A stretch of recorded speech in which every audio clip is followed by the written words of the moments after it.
حضرت مریم کی کفالت کر رہے تھے حضرت زکریا، اور جب مریم کے پاس محراب کے اندر مسجد کے اندر بے موسم پھل آ گئے، بے موسم پھل کا مطلب سمجھ رہے ہیں؟ سیب کا موسم نہیں سیب دیکھا، کیلے کا موسم نہیں کیلا دیکھا، کس نے؟ حضرت زکریا نے۔ سورہ مریم پڑھیے میرے بھائیوں، جیسے حضرت زکریا نے مریم کے پاس بے موسم پھل دیکھے، یہ وہی مریم ہے جو اتنی بار دامن ہے کہ جن کو ان کے کسی شوہر نے کسی مرد نے نہیں چھوا، اللہ نے اسی مریم سے عیسیٰ کو پیدا کیا۔ یہ وہ مریم ہے جن کی پاک دامنی کا اعلان عرش والے نے اللہ نے کیا ہے، یہ مریم ہے جن کی پاک دامنی کا اعلان اللہ نے کیا، لیکن ان کے پاس مسجد کے اندر جب بے موسم پھل دے گے، زکریا نے ان کی سرپرست میں جب بے موسم پھل دے گے تو حضرت زکریا کو غصہ آیا، ان پھلوں کو دیکھ کر مریم کی طرف دیکھا، انا لک ھذا، اے مریم یہ کیا ہے؟ یہ پھل تیرے پاس کہاں سے آ گیا؟ تربوز کا موسم نہیں تربوز دیکھ رہا ہوں، خربوزے کا موسم نہیں خربوزہ دیکھ رہا ہوں، آم کا موسم نہیں آم دیکھ رہا ہوں، یہ بے موسم پھل تیرے پاس کہاں سے آئے؟ میں کی پاک دامن تھی، کسی مرد سے اس نے بات تک نہیں کی تھی، کوئی اس کا بوائے فرینڈ نہیں تھا، اس لیے دل کی آواز دل سے کہتی ہے، اے زکریا، اے میرے سرپرست، آپ نے مجھے پال پوس کر بڑا کیا ہے، میں آپ کو دھوکہ کیسے دے سکتی ہوں؟ یہ کسی لڑکی نے نہیں دیا ہے، یقین کیجیے آپ کی دی ہوئی تعلیم کا اثر میرے اوپر چڑھا رہے گا، یہ کسی بوائے فرینڈ نے نہیں دیا ہے۔ قالت ومن عند اللہ، چیخ کر کہتی ہے مریم، اے میرے سرپرست، یہ اللہ کی طرف سے آئے ہیں، یہ بے موسم پھل کوئی فرشتہ لایا ہے، کسی لڑکے کا اس میں کوئی ہاتھ نہیں۔ جب مریم کی کلاس لی جا سکتی ہے، جب اللہ کی اس نیک بندی کی کلاس لی جا سکتی ہے، اور اس کا سرپرست بے موسم پھل کے بارے میں مریم سے پوچھ سکتا ہے، تو آپ کو اپنی بیٹیوں پر کیسے بھروسہ ہو گیا ہے؟ کیسے سوال نہیں کرتے؟ یہ موبائل میرے پاس کہاں سے آیا ہے؟ تو گھر سے گئی تھی، میرے ہاتھ میں رومال نہیں تھا، اب یہ رومال میرے پاس کہاں سے آیا ہے؟ تو گھر سے ایک کتاب لے کے نکلی تھی، اب یہ 3 کتابیں اور کاپی لے کر آئی، یہ کہاں سے آئی ہے؟ تیرے موبائل میں بیلنس نہیں تھا، آج 200 روپے کا بیلنس ہی تیرے موبائل میں کہاں سے آ گیا ہے؟ تیرے موبائل میں تیرے ڈیڈی تیرے ابو کے علاوہ کسی کا نمبر نہیں تھا، یہ 4-5 جگہوں کی مس پہلے پڑی، یہ نمبر کس کے ہے؟ تمہیں شرم نہیں آ سکتی؟ تم اپنی بیٹیوں سے یہ سوال نہیں کر سکتے ہو؟ جب مریم سے سوال کیا جا سکتا ہے، وہ مریم جن کو اللہ تعالیٰ نے پاک دامن کہا ہے، جس کی پاک دامنی کا اعلان اللہ نے کیا ہے، جب اس پاک دامن عورت سے سوال کیا جا سکتا ہے تو ہم اور آپ کون ہیں؟ میرے بھائیوں، اپنی بیٹیوں پر اتنا بھروسہ کیے گئے تھے، کرنا پڑے گا حساب، لینا پڑے گا ہمیں اپنی بیٹیوں کا حساب، اور نہیں لینا پڑے، نہیں لیتے ہو تو تیار رہو، فلحال یہ ہو چکی ہے، ہماری بچیاں دوسروں کی بہویں بنے گی اور غیر مسلم بچے پیدا کریں۔ اب ان کے پیٹ سے پیدا ہونے والے بچوں کے نام لکشمن، رام چندر، ہنومان، یہی سب رکھتے ہیں۔ انتظار کرو آپ اس وقت، بات تو صحیح ہے مولانا، لیکن اتنی دیر تک کے لیے صحیح ہے، بس اتنی دیر تک کے لیے، جتنی دیر کے لیے ہم یہاں بیٹھے ہوئے ہیں اتنی دیر کے لیے یہاں سے جائیں گے، ہنستے ہوئے جائیں گے، لڑتے ہوئے جائیں گے، اپنی سائیکل اور گاڑیاں نکالتے ہوئے یہاں سے وہی پرانی روش پہ ہم آ جائیں گے، اور زیادہ موقع ملا تو روش بدلیں گے نہیں، سیلفی لینے کی، مولانا صاحب کا فوٹو لے لیں، اپنے ساتھ لے لیں، ہم اپنے دوستوں کو شیئر کریں گے، یہ ثابت کریں گے کہ دیکھو ججی صاحب سے مل کے آئے۔ ان چیزوں نے آج دین کا شوق نکال دیا ہے، جلسوں کو رسم و رواج کا مالک بنا دیا ہے، جلسوں میں دینداری آئے تو کہاں سے آئے، جلسوں سے عبرت ملے تو کہاں سے ملے، جب جلسوں میں رسم و رواج ہو جائے، میرے بھائیوں، سیلفی لینے کے چکر میں، فوٹو لینے کے چکر میں آپ ایک دوسرے کے ساتھ لڑ مرے، اتنی اجازت نہیں ہے شریعت کے اندر۔ یہ ویڈیو بن رہا ہے، ایک حد ہے، چلیے چینل پہ ڈال دیا جائے گا۔ آج ججی صاحب ہاٹول بنگال میں اتر دیناجپور میں ہے، کل یہ تقریر پوری دنیا میں پہنچ جائے گی. ایک مقصد ہے، لیکن آپ کے ساتھ سیلفی کا کیا مقصد ہے؟ آپ کیا کہیں گے؟ شریعت ایسی سیلفیوں کو حرام قرار دیتی ہے جو جس کا کوئی مقصد نہ ہو. میرے بھائیوں یاد رکھیے، میری بالکل اجازت نہیں ہے کہ آپ کوئی میری سیلفی لے، اور اس کے باوجود اگر آپ لیتے ہیں تو اس کے گناہگار آپ ہیں، ہم نہیں، کیونکہ ہم گناہ کرتے ہیں. رسم و رواج چھوڑیے، آئیے کچھ دینی شوق پیدا کریے، اپنے دینی شوق پیدا کریے، رسم و رواج سے اٹھیے. بات آگے نکل گئی تو دو ہی چیزیں ہوں گی، 8 چیزوں میں چلے. جی جو بیٹھے ان کی بات صحیح ہے، آپ لوگ تھوڑا سا بیٹھ جائیے، ان کو دیکھنے دیجیے، وہ بھی بیچارے سے آئے ہیں. بیٹھ جائیے، آپ لوگ بیٹھ جائے نا، بیٹھ جائے بس بیٹھے. تو میرے بھائیوں اس کے اندر 8 خوبیاں پائی جائیں گی. کون کون سی؟ کم بولے گا. دوسری مستقبل کی، فیوچر کی باتیں بتائے گا. تیسری چیز گیانی ہے، گیانی. اللہ کے رسول صلی اللہ علیہ وسلم کو ان پڑھ کہا جاتا ہے امی، اور مہابھارت کے لوگ گیانی ہوں گے. اس میں کوئی شک نہیں کہ اللہ کے رسول صلی اللہ علیہ وسلم ان پڑھ تھے اس معنی میں کہ آپ کو دنیا میں کسی نے پڑھایا نہیں تھا، آپ کا کوئی استاذ نہیں تھا. جب آپ کو یہ کہا جائے کہ امی تھے تو اس کا 2 معنی ہے. ایک معنی تو یہ تھا، اس کا ایک معنی یہ ہے آپ امی تھے ان پڑھ. اس کا معنی یہ ہوگا کہ آپ کو دنیا میں کسی نے پڑھایا نہیں. لیکن ان پڑھ کا مطلب یہ نہیں ہے، نعوذ باللہ. ان پڑھ کی 2 قسمیں ہوتی ہیں. ایک تو یہ ہوتا ہے کہ وہ ان پڑھ ہے، بیچارہ جانتا، پڑھا نہیں ہے، اس کو اس کے ماں باپ نے پڑھایا نہیں. لیکن وہ جاہل نہیں ہے، وہ بھائی عقل مندی کی باتیں کرتا ہے، شعور کی باتیں کرتا ہے، اچھا بزنس بھی چلا رہا ہے، اور قاعدے سے بیٹھتا بھی ہے، قاعدے سے بات بھی کرتا ہے. تو لوگ کیا کہتے ہیں؟ پڑھا لکھا ضرور نہیں ہے لیکن قاعدے کا ہے، تمیز کا ہے. اور ایک ان پڑھ وہ ہوتا ہے جس کو اس کے ماں باپ نے پڑھایا نہیں، اور ساتھ میں اس کو ماحول بھی غلط ملا، کھڑے ہو کے پیشاب کرتا ہوا جا رہا نہیں.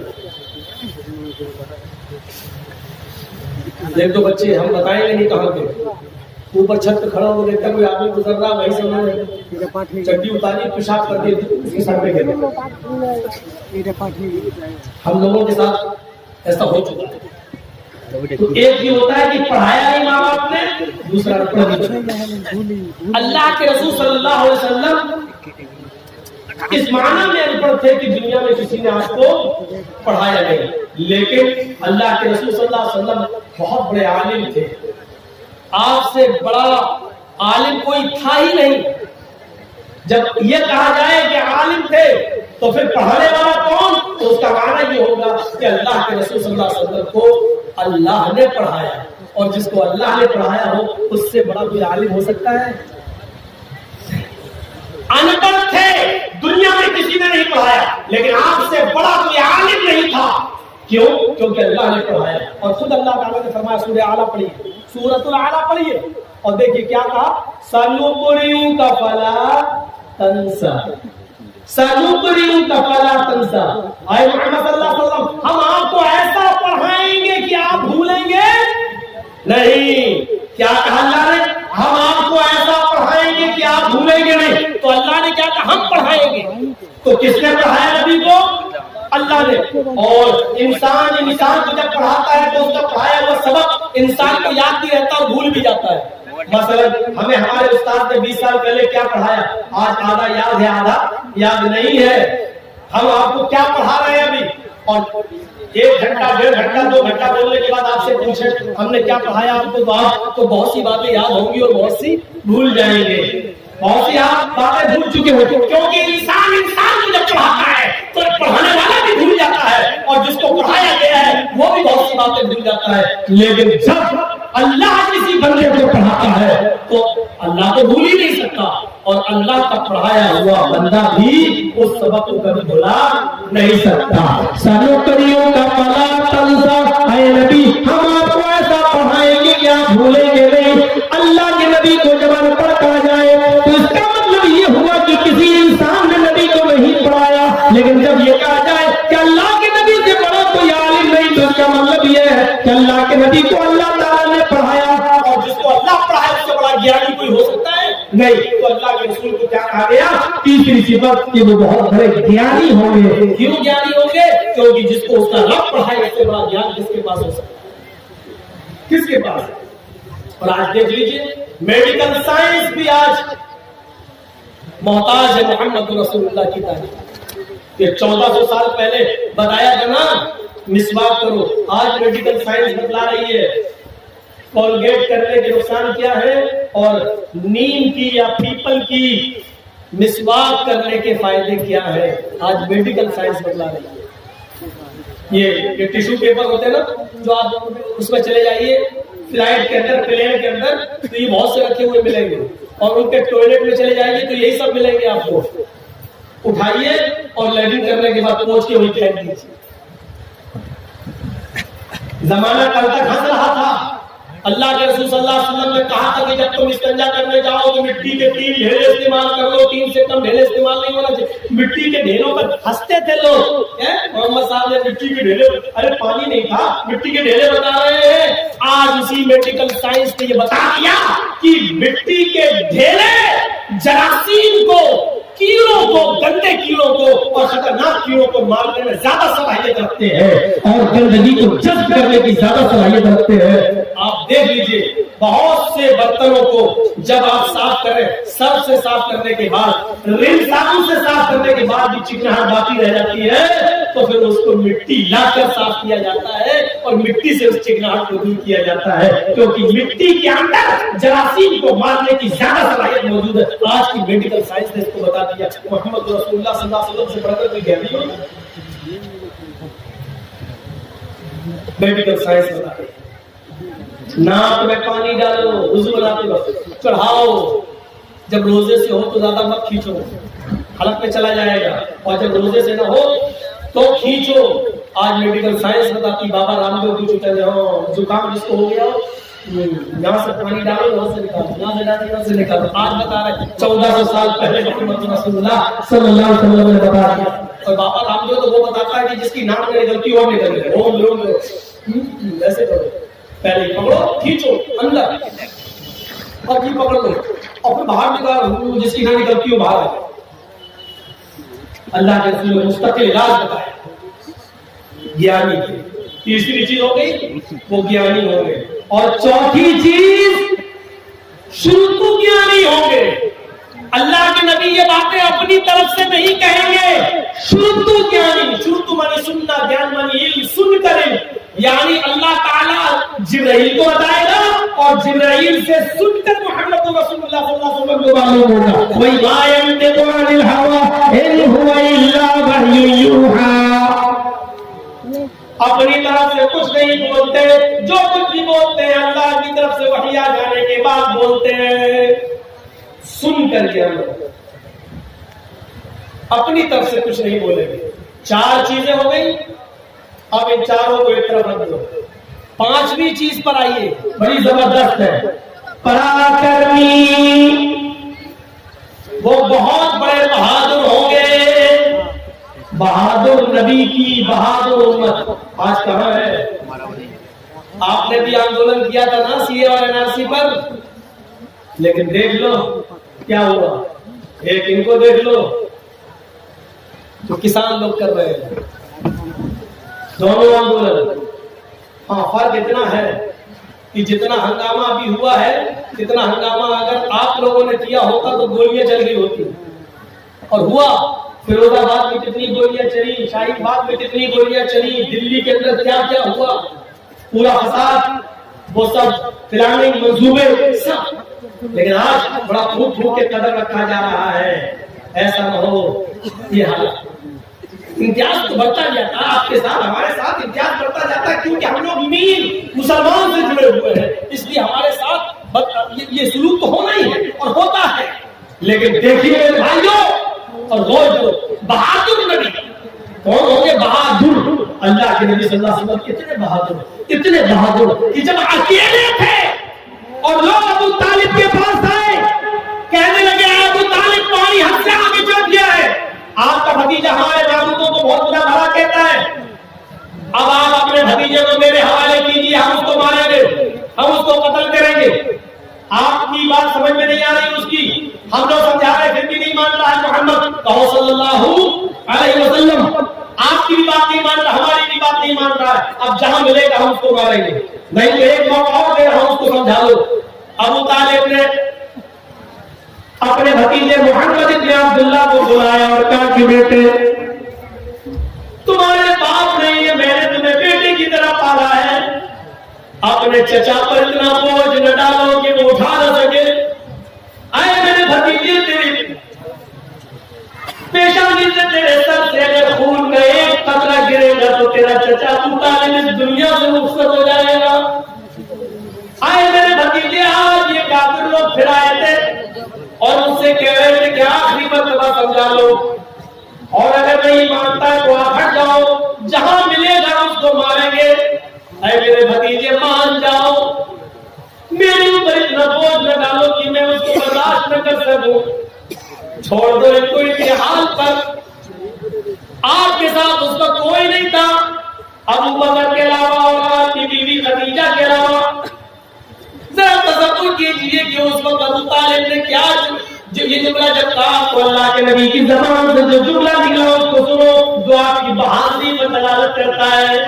آئے چچا جان، آج کے بعد میں آپ کے اوپر بوجھ نہیں بنوں گا، آپ اپنے آپ کو مجھ سے الگ کرنا چاہتے ہیں تو کر لیجیے، لیکن آپ یہ چاہتے ہیں کہ میں اس دعوت کو دینا چھوڑ دوں جو اللہ نے میرے اوپر فرض کی ہے، جس کو پہنچانا مجھ پر میری ذمہ داری ہے۔